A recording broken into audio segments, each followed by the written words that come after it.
The gunshot echoed through Jinwoo's penthouse like a death sentence. Adana stood frozen, her hand still raised, smoke curling from the barrel of the gun she'd just fired. The woman crumpling to the marble floor wasn't Russian, wasn't an enemy combatant. She was Korean, elegant, and according to the DNA test clutched in her other hand, she was Jinwoo's daughter. "What have I done?" Adana's voice cracked, the weapon slipping from her trembling fingers. Jinwoo burst through the door, his security team behind him, and stopped dead. His eyes moved from the bleeding woman on the floor to Adana, then to the papers scattered like accusations across expensive marble. "She tried to kill me," Adana whispered. "Your daughter tried to kill me." Behind them, through the penthouse's open door, another voice rang out, thick with a Nigerian accent, sharp with maternal fury. "Adana Johnson, what is the meaning of this?" Her parents had arrived, and they'd walked straight into a crime scene. "Yo! Before we dive into this chaos, I need to take a moment to thank you. We hit 2,000 subscribers. You beautiful people made this happen. If you're new here, welcome to the family. Hit that subscribe button right now because over here we don't do cliché. Drop a like and comment where you're watching from. I want to see my global family. Now, let's see how Adana survives this nightmare. Let's go." 72 hours earlier, Adana woke to the smell of jollof rice in Jinwoo's penthouse. At 6 in the morning, her eyes snapped open. She knew that smell, had grown up with it, celebrated with it, been comforted by it. But it had no business being in a Korean Mafia Boss's Atlanta penthouse unless— "No," she breathed, throwing off the silk sheets. "No, no, no." Jinwoo was already awake, sitting on the edge of the bed in black silk pajama pants, phone pressed to his ear, speaking rapid Korean. His free hand ran through his silver-streaked hair, a gesture she'd learned meant he was strategizing under pressure. He ended the call, turned to her. "Your parents are in my kitchen." "What?" Adana scrambled out of bed, grabbing his discarded dress shirt from the night before. "How? When? Why didn't you—" "They arrived 20 minutes ago. Walked past my security with your childhood photos and Nigerian passports. My men didn't know whether to shoot or offer them tea." His dark eyes held hers. "Your mother is currently reorganizing my spice cabinet and critiquing my lack of proper seasoning. Your father is reading my financial newspapers and asking pointed questions about my import-export business. This couldn't be happening." Adana had carefully crafted her communications with her parents over the past 2 months. Vague texts about work being busy, video calls strategically angled to hide the luxury around her, lies about a roommate situation to explain her new address. "You have to hide," Adana said, pacing.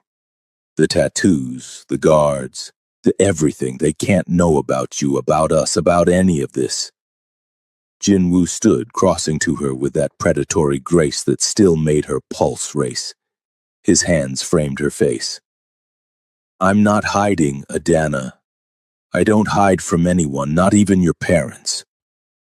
They'll drag me back to Nigeria. They'll try." His smile was dark silk. "But you're mine, and I protect what's mine." The kitchen was a war zone of cultural collision. Adana's mother, Chidinma, 52, beautiful, wearing traditional Nigerian attire and an expression that could wilt steel, stood at Jinwoo's state-of-the-art stove, stirring a pot with the wooden spoon she'd apparently brought from home. Her father, Obi, 55, tall, distinguished in his professor's blazer, sat at the island reading the Wall Street Journal, his reading glasses perched on his nose.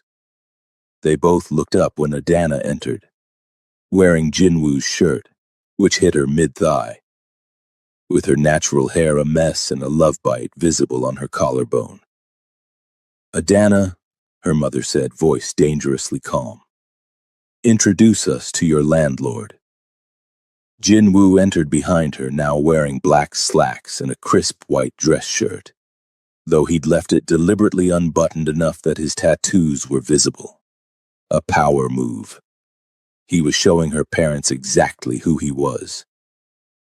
Mr. and Mrs. Johnson, Jinwoo said, his accent crisp, his posture commanding. I'm Jinwoo Park, and I'm not Adana's landlord. I'm the man who loves your daughter. The wooden spoon clattered into the pot. Obi set down his newspaper with surgical precision. You're old enough to be her father. I'm aware. You're covered in tattoos like a thug. I am a thug, a very successful one. Jinwoo's hand found Adana's waist, possessive. But I'm also the man who will give your daughter everything: protection, wealth, devotion. Things her previous boyfriend, my own disappointing son, failed to provide. Her mother's eyes went wide. Your son? Adana, you're dating your ex-boyfriend's father? Mama, I can explain. Explain! There is no explanation for this abomination. Her mother switched to Igbo, the words flying like weapons, questioning Adana's judgment, her morals, her sanity. Jinwoo surprisingly responded, in Igbo, halting, accented but unmistakably the same language. The kitchen fell silent. You speak Igbo? Adana breathed. I had 3 weeks to prepare for this conversation. I hired tutors. Jinwoo's eyes never left her parents. I told your mother that I understand her concerns, that in her position I would react the same way. But I also told her that I've waited my entire life to feel what I feel for Adana. And I won't apologize for claiming that happiness. Chidinma stared at him, then at Adana, then back at him. You learned my language, for my daughter. I'd learn 1,000 languages for her. Obi stood, his professorial bearing making him seem taller than Jinwoo despite being an inch shorter. Words are cheap, Mr. Park. What are your intentions toward my daughter? To keep her, to protect her, to make her my wife if she'll have me. The room tilted. Adana grabbed the counter. What? Jinwoo turned to her, and for a moment the ruthless mafia boss disappeared, leaving only a man in love. Did you think this was temporary? That I'd claim you, mark you as mine, pull you into my world, and then let you go? His hand cupped her face. You're the queen of my empire, Adana. I want it official, in every way that matters. You're proposing now? In front of my parents while my mother's jollof rice is burning? The rice! Chidinma lunged for the stove. Obi's hand landed on Jinwoo's shoulder. Not aggressive, but firm. Step outside with me, man to man. They left. Through the floor-to-ceiling windows, Adana could see them on the balcony. Her father's arms crossed, Jinwoo's posture relaxed but ready. 2 men negotiating her future like she was a prize instead of a person. Mama, Adana started. Don't mama me. Chidinma stirred the rice with aggressive precision. When were you going to tell us you'd moved in with a gangster old enough to remember when cassette tapes were new technology? He's 52, not 70. And I love him. The spoon stopped. Her mother turned, eyes searching Adana's face. You truly love this man? This dangerous, tattooed, too old Korean man who probably kills people before breakfast? He kills people after breakfast. He's very particular about his morning routine. At her mother's expression, Adana softened. Yes, Mama. I love him. More than I thought I could love anyone. He's ruthless and dangerous and morally complicated, but he's also protective and surprisingly gentle, and he looks at me like I'm the only thing in his world that matters. Chidinma was quiet for a long moment. Then, does he treat you well? Better than I knew I deserved. Does he protect you? With his life, literally, multiple times. Her mother nodded slowly. Then I will try to understand. But Adana, this life, guns and violence and hiding from police, this is not what your father and I sacrificed everything for. I know. And I'm still a nurse. I still save lives, I just also happen to be in love with a man who takes them. On the balcony, Obi and Jinwoo seemed to have reached some kind of accord. They shook hands, her father's grip testing, Jinwoo's confident, and returned inside. We've come to an agreement, Obi announced. You'll continue your nursing career, no exceptions. Your education was too expensive and too hard one to abandon. I never planned to quit. And, her father continued, Mr. Park has agreed to a traditional Nigerian engagement process. Bride price negotiations, family meetings, proper respect to our customs. Jinwoo's slight smile told Adana he'd orchestrated this. By giving her father control over the cultural elements, he'd earned the man's grudging respect.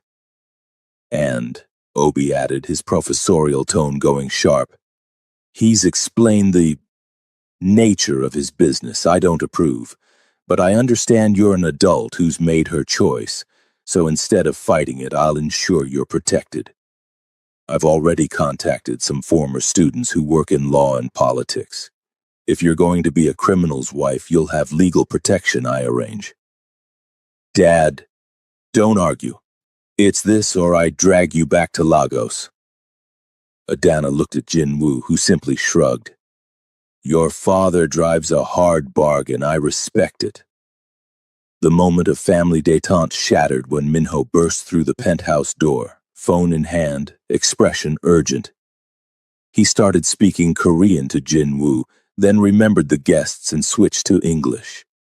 Hyung-nim, we have a situation. David is back, and he's not alone. Hold up. If you're loving this drama, hit that subscribe button right now. Like and comment family drama if you want to know what happens next. The war room in Jinwoo's building looked like something from a spy thriller. Multiple screens showed surveillance feeds from across Atlanta. Korean, Russian, and Italian names were listed on a digital board with threat assessments. Armed men in tactical gear stood at intervals. Adana's parents sat in the corner, her mother clutching her father's hand, both looking like they'd stepped into a nightmare. On the main screen, David. But not the soft, disappointing son Jinwoo had exiled. This David was harder, colder, flanked by Korean men in expensive suits who radiated danger. That's the Kim family, Jinwoo said, voice ice. My oldest rivals. They've been trying to take the Southeast Territories for 20 years. And David went to them. Adana couldn't believe it. He's working with your enemies? He's not working with them, he's leading them.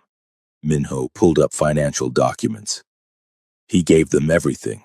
Our routes, our contacts, our safe houses. In exchange, they're backing him as the new power in Atlanta. They want Jinwoo's empire, and David wants revenge. On screen, David spoke directly to the camera, knowing his father was watching. You took everything from me, Father. My dignity, my woman, my place in your world. So I'll take everything from you, starting with her. The feed cut to another image. Adana's apartment building, the hospital where she worked, Kioma's house. He's threatening everyone I love, Adana breathed. He's declaring war.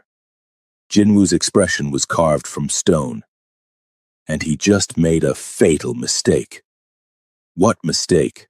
Obi asked from the corner. Jinwoo turned and his smile was terrifying.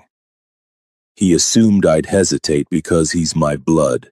He forgot that Adana is my heart. And I burn the world for my heart. The attack came at midnight. 3 of Jinwoo's warehouses hit simultaneously. The Kim family was making their move, with David at the helm, proving he could hurt his father's operations.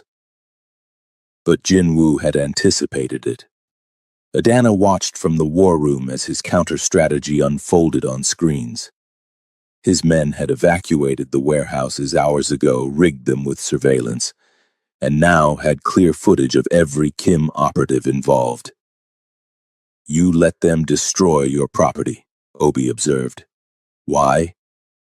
"Because now I have legal cause to retaliate, and evidence to ensure the police look the other way when I do." Jinwoo glanced at Adana's father. "You wanted to know how I've survived this long, Professor? Strategy. Always 3 moves ahead." Chidinma had spent the evening in the medical facility downstairs, watching Adana treat wounded men with professional detachment. Now she approached Jinwoo quietly. "My daughter is good at what she does," she said. "The best I've ever seen. And you've pulled her into a world where her healing hands might have to hurt." Jinwoo met her eyes. "I've given her the choice to leave every single day. She stays. Not because I force her, but because she's stronger than either of us knew. You better be worth it, Mr. Park, or prayer won't save you from a Nigerian mother's wrath." His respect for her deepened. "I'll spend my life trying to be." The real chaos erupted on day 6 of her parents' visit. Adana was in the medical facility reviewing supply inventories when alarms blared. Security feeds showed a woman approaching the building. Korean, late 20s, beautiful, flanked by armed men who weren't Kim family or Russian. Jinwoo's face went pale. "No, she's supposed to be in Seoul." "Who?" Adana demanded. "My daughter, Hana." The world stopped. "Your what?" "I have a daughter, from my first marriage. She's been in Korea for 20 years, safe from this life. I haven't seen her since she was 8. Jinwoo was already moving, barking orders in Korean. "She shouldn't be here. Something's wrong." Hana Park entered the penthouse like a queen claiming her throne. She was stunning. Her father's eyes, her mother's delicate features, wearing a white suit that screamed wealth and power. The men with her were clearly her personal security, loyal to her, not Jinwoo. "Hello, father," she said in perfect English with a slight British accent. "Surprised?" "Hana, what are you doing here? It's not safe." "Safe?" Her laugh was cutting. "Nothing's been safe since I learned my father, the man who abandoned me in Korea with nannies and blood money, has replaced me with some African nurse he's known for 5 minutes."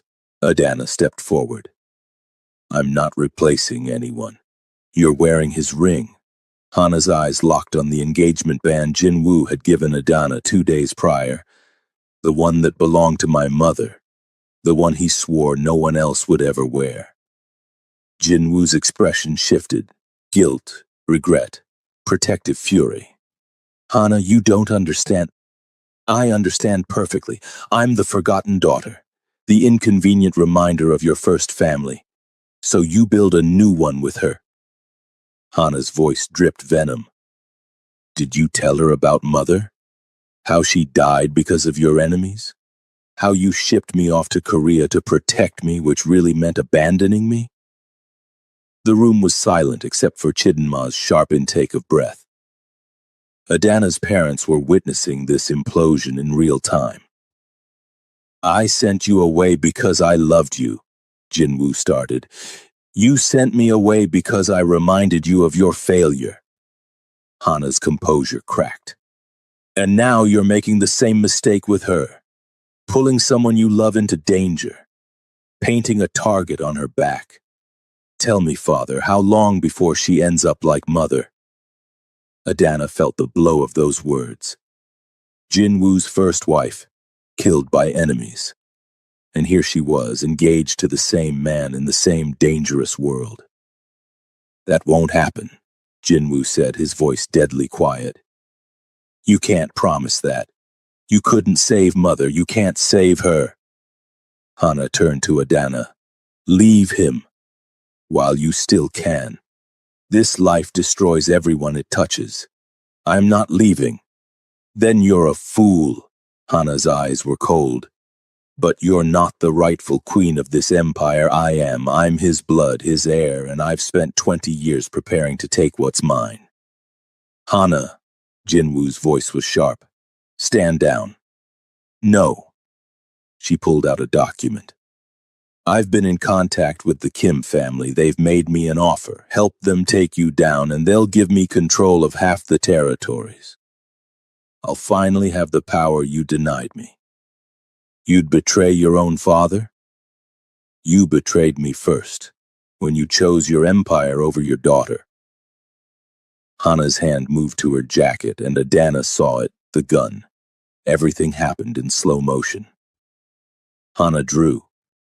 Jinwoo reached for his own weapon. Adana's training kicked in. The hours at the shooting range, the tactical lessons, the survival instincts she'd honed. She was faster than both of them. The gunshot echoed. Hana stumbled, blood blooming on her shoulder. Non-lethal.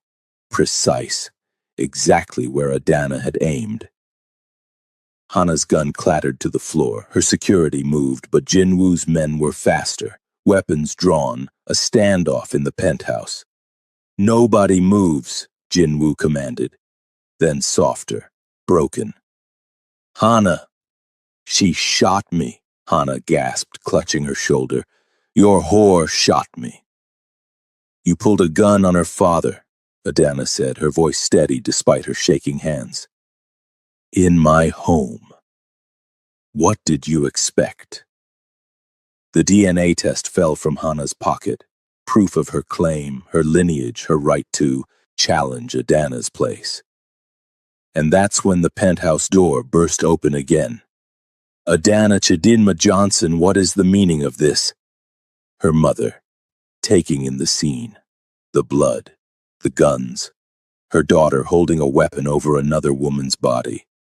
Obi stepped forward, his professorial calm shattered. Everyone put down your weapons. Now. Surprisingly, they did.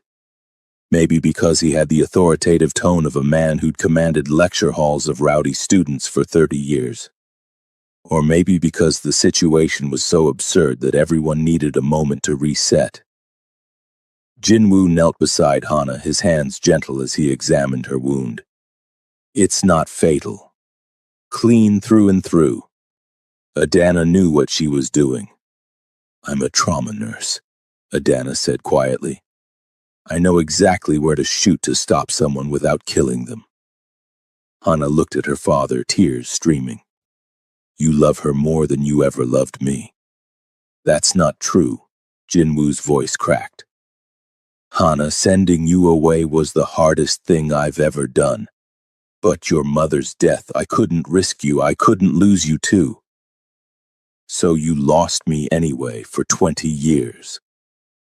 Chidinma, of all people, moved forward. She knelt beside Hana, producing a clean cloth from somewhere, pressing it to the wound.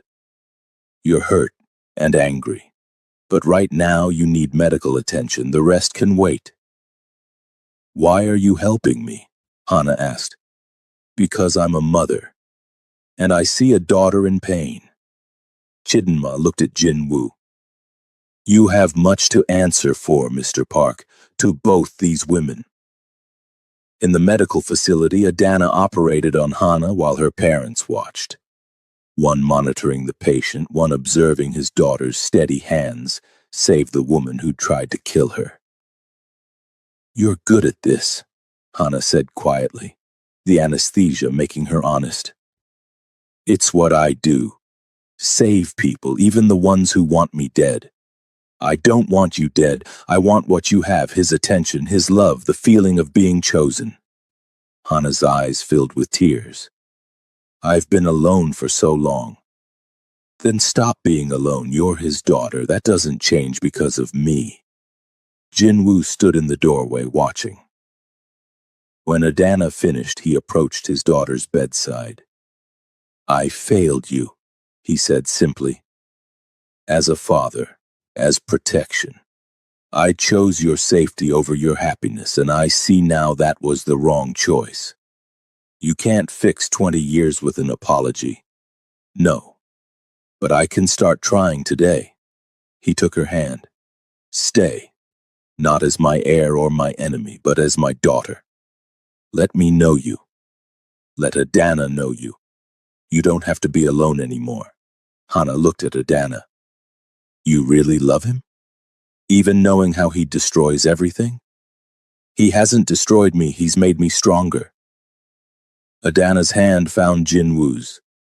And maybe together we can build something that doesn't destroy, that protects. That's naive. Maybe. But I'm trying anyway. Hana was quiet for a long moment. Then, the Kim family. David contacted me months ago, told me about you, about father replacing me.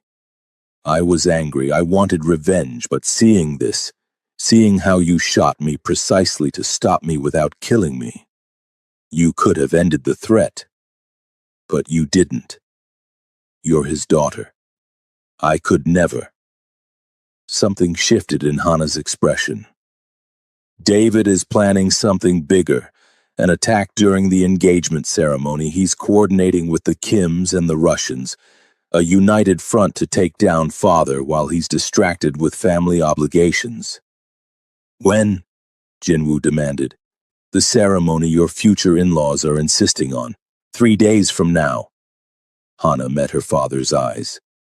I was supposed to help. Get close, lower your guard. But I can't. Not after this. Obi stepped forward. Then we cancel the ceremony. No, Jinwoo said. We use it. If they're planning an attack, we'll be ready. Turn their trap into ours. You'd risk your own engagement? Chidinma asked. I'd risk anything to end this war. To make Adana safe. To give us a real future. Jinwoo looked at his daughter. Will you help us? Hana's smile was slow, dark, her father's smile.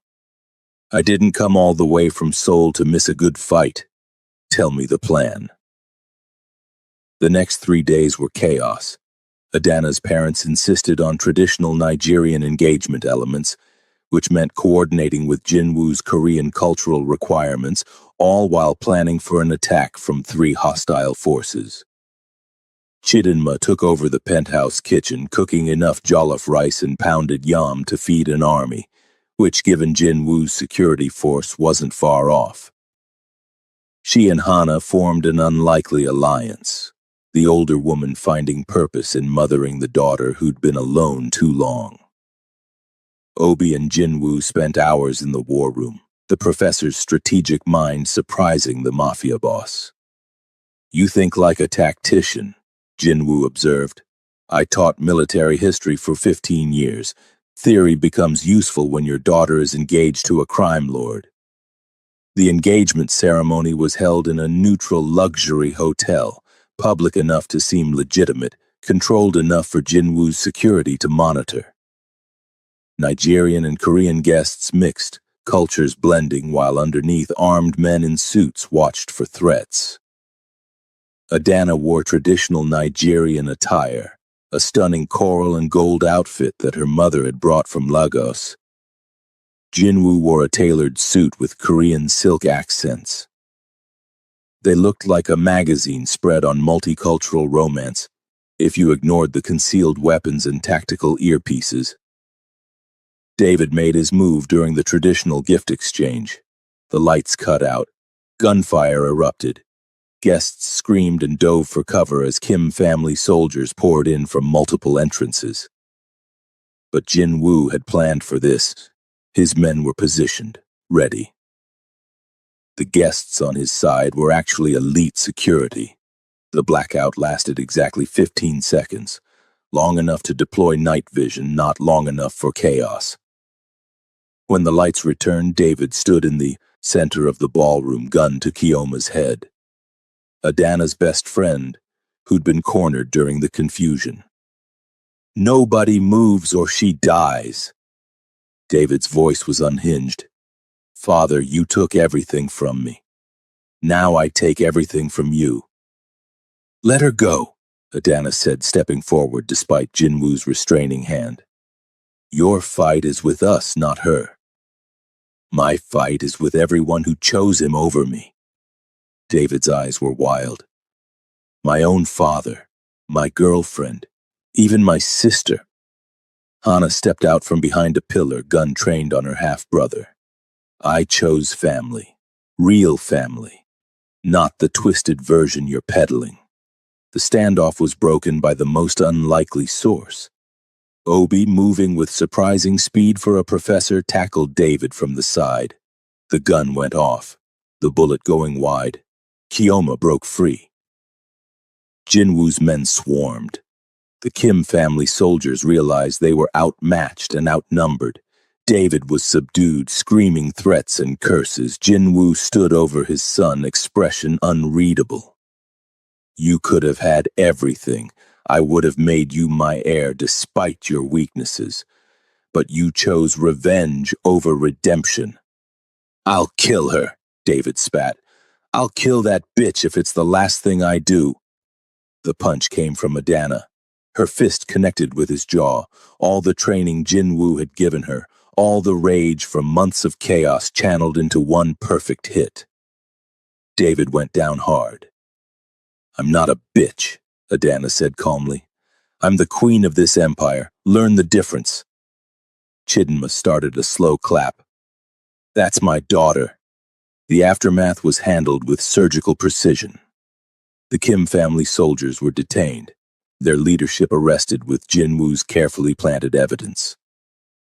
David was given a choice: permanent exile in a monitored facility, or face charges for attempted murder with Jinwoo's extensive documentation of his crimes. He chose exile, and this time, there would be no return. The ceremony continued remarkably, because Chidinma insisted that after all that planning, they were having the traditional engagement blessing. So with armed guards stationed at every entrance and half the guests sporting concealed weapons, Adana and Jinwoo completed their Nigerian-Korean fusion engagement. Obi blessed them in Igbo. A Korean elder blessed them in Korean. And somehow, impossibly, it felt right. Later, in the penthouse, cleaned up and exhausted, Adana stood on the balcony with Jinwoo watching Atlanta's lights twinkle. Your life is insane, she observed. Our life, he corrected. You punched my son in front of 200 people. You're fully committed now. Your daughter tried to kill me and now she's in there teaching my mother Korean drinking games. Nothing about this is normal. Normal is overrated. His arms wrapped around her from behind. Are you happy? Adana thought about it. The violence, the danger, the complicated family dynamics. Her parents sleeping in the guest room planning to stay for a month. Hana claiming the other guest room, tentatively building a relationship with her father. The empire she'd inherited. The lives she saved. The man she loved despite all reason. Yeah, she said. Weirdly, I am. Good, because there's one more thing. Jinwoo pulled out a small box, opened it. Inside was a ring, Nigerian gold crafted in Korean style with both cultures represented. I know we're already engaged, but I wanted to do this properly. With your parents' blessing, with Hana here. With our family, chaotic as it is. He knelt. Adana Chidinma Johnson, will you marry me, officially, traditionally, and permanently? You already asked me. I asked you in a kitchen while your mother's jollof rice burned. This time I'm asking right, so. She pulled him to his feet, kissed him hard, and whispered against his lips. Yes. Every day. Yes. Inside, through the window, they could see their bizarre family. Nigerian parents, Korean daughter, best friend, and loyal men celebrating with a mixture of palm wine and soju. Adana had slept with her ex's father, fallen for a monster, built a family from chaos. And she wouldn't change a single deadly consequence. If that ending had you in your feelings, you better smash that subscribe button. Like this video and drop a comment telling me your favorite moment. Was it Adana punching David or Hana's redemption arc? Let me know. Thank you for getting us to 2,000 subscribers. Let's hit 5,000 next. Share this video with someone who loves forbidden romance, messy families, and badass female leads. Comment where you're watching from. I see you.